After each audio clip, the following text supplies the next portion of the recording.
I've been born and raised in New Orleans, you know, from the beginning of time. And you know, as mayor of the city, although I don't have a formal role in governing education, as a legislator, a lieutenant governor, and now as the mayor, I've been involved with the formation, the shape, and the direction of the school system. Pre-Katrina, really, which is when most of the RSD action took place, and then post-Katrina, trying to help make sure that it stayed on track to continue to improve. Well, actually, it started before Katrina. I know most people just have completely forgotten about this, but the school system was experiencing some pretty significant difficulties for years. Before Katrina actually hit, Governor Blanco, who was a Democrat at the time, along with Senator Landrieu and a bunch of other folks, Leslie Jacobs and a number of community leaders, were really concerned about the number of schools that were failing. And of course, that was the impetus for the state to come in and say, we're going to take the failing schools and we're going to create a different governing model to fix it. Katrina then hit, and then the rest of it really is just history. A lot of very complicated, very difficult things happened. People lost their jobs. We lost every building in the city, and we've had to reconstruct the school system. It hasn't been very easy. It hasn't been without controversy. However, we're the only school system in America that has this many charter schools. So we've moved from a school system to a system of schools. We moved from mostly traditional public schools to now mostly schools of choice. I think the system is better. I think the schools are better than they were before Katrina.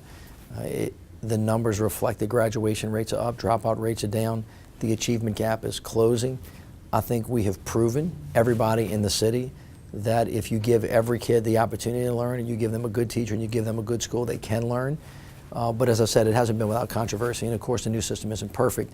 It needs a lot of work, but it's a system that's in its infancy, and I think it's doing really, really much better than we did before, but we have a long way to go with that. You can't say this about everything in the city of New Orleans, although you can about most of it, but in education, all of it was catalyzed by the storm. It was the coming together of a lot of things. I mean, the buildings were destroyed, and all of the teachers were gone, much like City Hall was shut down and all of the employees were fired. And so it had to be reconstructed at a time when it was in the hands of the state, and simultaneously with a movement across the country to move a little bit more to more localized governing through charters or through school choice. So it's fair to say that in education, maybe 100% of it was catalyzed by the storm just because of the circumstances it found itself in when the storm hit. Well, I think the most important thing is to recognize that a community can make sure that every child has a right to learn in a good school with a good teacher, with good academic standards, that it is actually possible to turn education around and to make sure that every American citizen, every child, irrespective of where they are, where they came from, what their standing is with their family, can actually learn. And I think that we've proved that. Again, the model isn't one that everybody likes. There's some still consternation about governance and moving forward, but I think that we've demonstrated that if we really think about kids, that any kid can learn.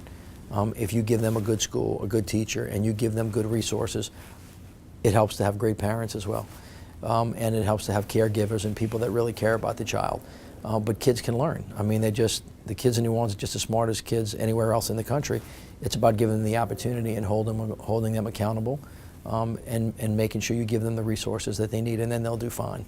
Well, first of all, I hope that we continue improving, and I hope that we continue to have a thirst, and I hope that the people in this city really demand that the schools perform very, very well. If we do that, the schools will be the proof point for New Orleans becoming a better city, because at the end of the day, whether you're fighting crime or you're dealing with housing, if you're dealing with low wages, all of that stuff long-term is cured by giving every child a great education. It is the silver bullet, but it's the one that takes the longest. And what I hope to see is that we've really stayed with it, and we've stuck to it in a way that actually proves the point that I think we already know the answer to.